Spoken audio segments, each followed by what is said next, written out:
Абай Құнанбайұлы, мен жазбаймын өлеңді ермек үшін. Мен жазбаймын өлеңді ермек үшін. Жоқты барды ертегіні термек үшін. Көкірегі сезімді тіл орамды жазды мүлігі жастарға бермек үшін. Бұл сөзді тасыр ұқпас талапты ғар, көңілінің көз ашып сергек үшін. Түзу кел, қисық, қыңыр қырын келмей, сыртын танып іс бітпес сырын көрмей, шу дегенде құлағың тосаңсиды, өскен соң мұндай сөзді бұрын білмей.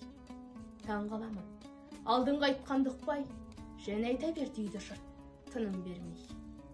Сөз айттым, әзірет әлі айда қарсыз, мұнда жоқ алтын иек сарала қыз.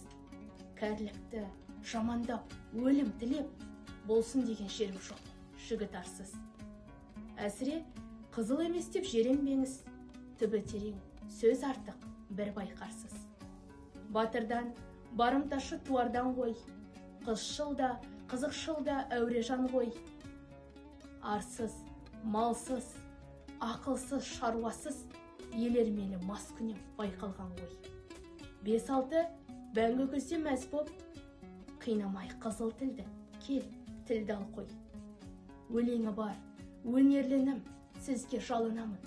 Мұндай сөзді айтпа бізге, өзге түгіл өзіне пайдасы жоқ. Есіл өнер, қор болып кетер тізге.